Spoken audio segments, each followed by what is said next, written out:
How you doing? I'm Kevin O'Hara for Alcohol Mastery. Welcome to Stop Drinking Alcohol 73. Before we start this week, I just wanted to say that I'm going to answer a few questions in these videos, and I'm going to try something new and sort of split up the main video and do all the questions on one video and then sort of split it up into 2 or 3 separate videos. And the reason I'm doing that is because I'm getting questions about stuff that I've done before, and I just can't find it because it's stuck in the middle of one of the Stop Drinking Alcohols. So what I'll do is I'll do the videos and then split up if there's any questions and just put the videos up as separate questions as well. So if you watch the main video, you don't have to go and watch the other videos, but it'll be helpful for you to go back in the future. If you want to find something, if you want to find a question, you can find them on the website under the frequently asked questions or something like that. But I'm just saying so that you don't see 2 or 3 videos going up in a week or 4 videos and expect new material. So I'll just put all the material into one video and then, like I say, split the questions off and put those in separate videos as well. So one of the questions, the first question I got this week was from Chris over on the website, and he said, "Hi Kevin, great podcast. What's your view on having a designated last drink? I've heard that some people make a point of making it memorable or even deliberately unpleasant. Do you remember your last one?" So my last drink, yeah, I remember it very well. It was a glass of wine, and I had it around at my sister's house on New Year's Day, and I was intending to, have one last bang and go out on a bang, as they say, but I didn't, and I didn't even finish the glass of wine. It's funny because I sort of built myself up to it, and I had a hangover from the Christmas as well, so I had a cumulative hangover, as they say. So I didn't want it. I was done. I was completely done with it. I think if you try and make it an occasion, I'm not too sure about that, whether, it's the saying goodbye to an old friend, that kind of thing, I don't know. It is sort of. I mean, the whole process is like a grieving process. When you first start out, even though it's like somebody that you hated all along and that's been really bad to you, but they've all of a sudden dropped dead, and you feel sorry. You do miss them out of your life and whatever things you miss, and that's what it feels like. So, should you go through sort of a wake, have that last and hold it up, and as far as disgusting, my last drink, it did taste disgusting. It wasn't anyway pleasant anyway. I think I'd filled my head with so much negativity about alcohol in general by that stage, and like I say, I'd just gone through the whole thing over Christmas, and I drank enough, and I was well on my way to drinking or to quitting. I mean, especially with my son, that whole thing just shook me up with the, I talk about this a lot with the argument I had with him, and it wasn't a big argument, but it just really affected me, and it was just one of those things where I think a lot of different what would you call them? Catalyzing events. Catalysms is one thing. Catalyzing events just, started coming together, really. A lot of stuff that had been happening over the years, and, one event is all it takes to sort of push you towards the edge. And then you start thinking about everything else. I mean, it's weird. I mean, at the moment we're in a flat We're in an apartment and we're overlooking the Med. It's a great place. I mean, it really is. It's fantastic. I love it. But it's just, it's a holiday home. So we've been talking about trying to move inland a bit, and we can probably get a house for the same price, or roughly the same price, as we're paying now. And I can get a house with a granny flat, so a little apartment. My sister has one, and it's great because at the moment my office is in one of the bedrooms, one of the spare bedrooms, and you know, it's just that my work is never done. It never feels like it's done. So all the time I'm sort of on, not on high alert, but you know, when I want to relax, I can't relax, and when I want to work, it's sort of, I'm still in that environment where I'm trying to relax, you know.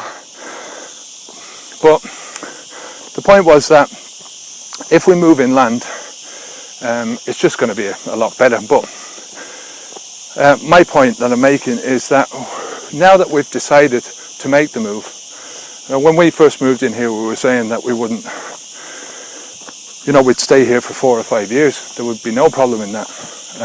But now we've decided to make the move. You know, we're finding stuff that's wrong with this place, and we're sort of dumbing down what this place is like, and we're bigging up, so to speak, what it will be like to stay, you know, to move into another house. So, and that's the type of process that you go through once you've really decided that enough is enough and that you're going to quit. You know, you start to look for reasons, look for the you know, the reasons why you want to quit. And for me, just that one catalyzing moment, that argument, I'd been thinking about quitting for a long time, and I'd gone onto different websites, I'd gone onto forums, and I remember one of the posts that I put up, geez, I must try and find it if I can, where it said, I was talking about moderation, and yeah, there's no problem with me moderating that. You know, surely I can moderate my alcohol consumption. And the people that had quit were saying exactly the same thing that I'm saying now, you know, that it's almost impossible. You know, once you're in that frame of mind where you drink to get drunk, then, you know, you're always going to be wanting to moderate. But so the last drink again. Yeah, it's a good idea if you can try and make it as disgusting as possible, I think. In his book, How to Control Your Drinking, or Control Your Drinking, I think, Alan Carr, he said, throughout the book, he said, you know, at the beginning of the book, he says, don't stop drinking until you've read this book. So wait until the end to take your final sip of alcohol. And I get where he was coming from that perspective, because he was saying carry on drinking while he's talking about the different aspects of drinking and breaking apart all the misconceptions that we have and our perceptions about alcohol, and he was just smashing them all down. You know, all about that I drink because it relaxes me, I drink because I like the taste, I drink, you know, for whatever reason. And most of those reasons he broke apart in that book. So while you're reading it and you're drinking, you're thinking about this and it's going through your head. So once you get to the end and he says, right, take your final drink now, and he explains why he's left it till the end. So I think making a final drink into a celebration, don't do that, you know. So I think making a final drink into some sort of a celebration, then you're making it as disgusting as possible, then fair enough. If you're trying to make your final drink taste as good as it can and say au revoir to it, and you know, you're just putting it up on that pedestal again. You know, I hate that thing with the final drink, or the one drink where people say after 20 years, well, all it would take is one drink for me and I'd be back on the stuff. I can tell you now from my point of view, if I had a drink now, one drink, not that I want to have a drink or I will ever have a drink, I don't want to drink, but say if somebody forced me to have a drink and they held the gun up to my head and said, you have to have this drink now, then there'd be no way I'd be drinking the second one unless I was forced to do it, I wouldn't go back on it. I don't believe that. I think it's that all or nothing mentality. Well, I've had one now, so it just proves that I can't do it. It just proves that I'm an alcoholic. And all it proves is that your thinking is skewed. All it proves is that you really want to go back on the drink, because if you didn't, you wouldn't. Period. So, second question comes from David Vos on Facebook, and he said, how long did the tiredness last and not sleeping last when you... how long does the tiredness and not sleeping last when you suddenly stop drinking alcohol? After being quite a heavy drinker, any help or advice, please? Talked about this before. It's one of the only things that I ever went through while I was quitting, and it's going to last as long as it is going to last. I still get tired. I mean, it's just the nature of being alive, I think, and of aging. You do get tired. The sleeplessness, that's another thing for me. It lasted a month, and it was a sort of a gradual. The first few days was pretty bad. Not sleeping hardly anything, and just. It's everything. It's your whole body is trying to balance itself out. The longer you've been drinking, the more your body is used to knocking itself out at night. Just having the alcohol in, just being that tired. And to be honest, one of the best ways that your body knows how to deal with the alcohol is to shut most of the other stuff down, and that includes your consciousness. To your brain. Your waking brain takes 20 or 30% of the energy. It takes a lot of the energy anyway. I'm not quite sure of the exact figure, but burns a lot of energy just staying awake. And of course, when you're awake, you're moving around, and by getting you asleep and by putting you asleep, at least the body has conserved a lot more energy and can put a lot more energy into getting rid of the poison. And it will be the same thing with any toxin. If you drink arsenic, or if you're bitten by a snake, or your body's going to want to try and shut you down so that it can attempt to deal with this. One of the things that you can do is to try and prepare yourself for bed. I mean, that's one thing that we're also not used to doing. We're so used to being able to hop into bed and just go unconscious because we're drunk, that we don't have to go through any sort of rituals. And there's a lot of things that you can do to try and get yourself ready for bed, like an hour beforehand. Take a warm bath. I don't know if you can hear the crickets here. They're everywhere, really loud today. It's about 11 o'clock in the morning, and Jesus, roasting. It's very warm. I should have gone out this morning, but the problem is that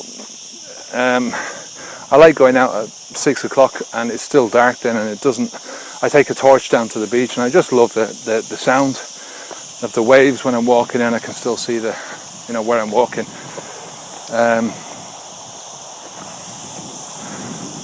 But it's just getting too dark to. It's still too dark to do a recording, so. And one of the things that is, I know it's not very helpful, but one of the things that you have to do at the beginning is just accept that you're not going to get any sleep, and sort of build that into your life. It's not going to last long. Your body can't really deal with that. It needs you to get enough rest. So it's going to do its best to try and bring about that balance, bring things back into balance. Whether or not you go down and get a pill is up to you. I mean, I don't like that kind of stuff, so I wouldn't do that. But you know, if you're definitely not having sleep after the first week or so, then definitely go down to your doctor, or try some homeopathic remedies or something like that, you know. From all the emails I get and, you know, people that I've been talking to in the books, it doesn't last much longer than a month. I haven't heard of people having sleep problems after a month, you know. I mean, a few people do go over, obviously, but in general, it's between a couple of weeks and a couple of months, but it's not something that is, you know, you all of a sudden you start out and you don't sleep, and you just don't continue to sleep for a month, and at the end of the month you all of a sudden can sleep. It's a gradual process. It's just your body getting used to not having the alcohol in your body anymore. So the only thing I can really say to you is that it is going to take what it is, and you know, you have to weigh these things up. You know, what's good for you? Is it good to carry on drinking and, you know, doing the damage that way, or are you going to put up with the discomfort for a few days, or a few weeks, or even a couple of months, if that's what it needs to happen? There's only you can do it. So next question, final question, is from Rosie by email. She asked me this a while ago, and it was the damage caused by, will the damage done to my body by drinking alcohol ever be repaired?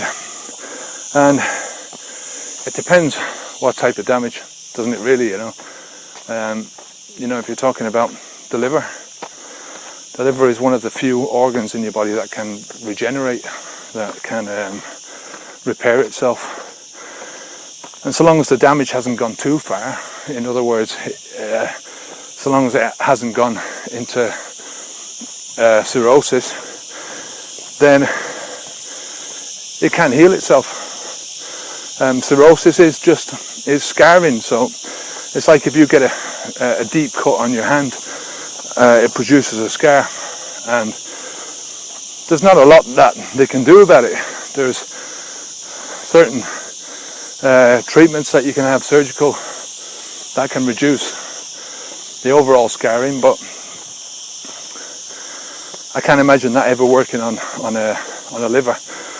Maybe in the future, sometime they're going to have that, but not now.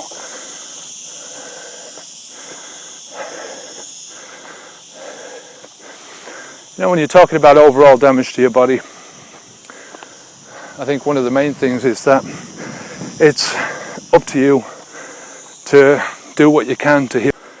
I was listening to a doctor on YouTube the other day, and he was talking about patients in hospital, and he was saying, you know, patients coming in and out of the doctor's surgery, and he said that about 80% of people that come through the doors of the hospital that are being treated in hospitals or that have been treated in surgeries are there because of conditions and conditions that are self-inflicted.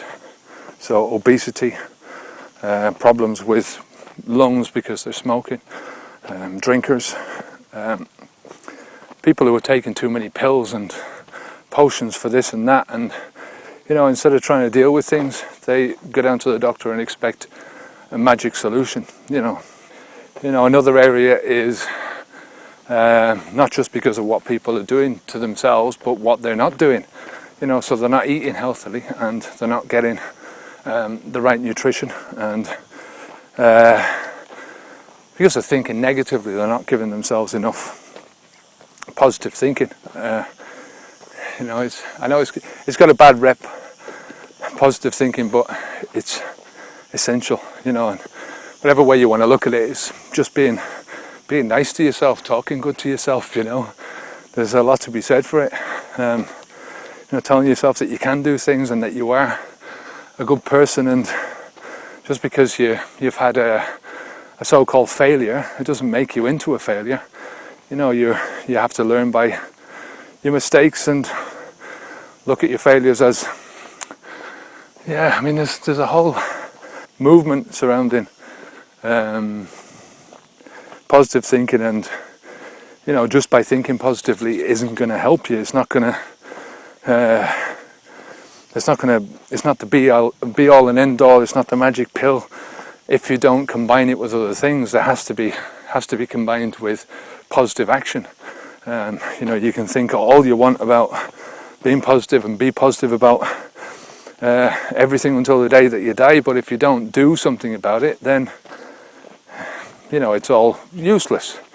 You know, as far as repairing the damage, when you do stop drinking, your body finally is able to concentrate on getting rid of the alcohol out of your system and repairing some of the damage, and you know, putting some of the resources that you've got in the body that it's been pushing towards ridding itself of the alcohol, finally towards getting rid of you know, of repairing and regeneration. And I think you know, we all know that the human body is an absolutely fantastic, marvelous piece of kit, you know, a bit of machinery, whatever you want to call it.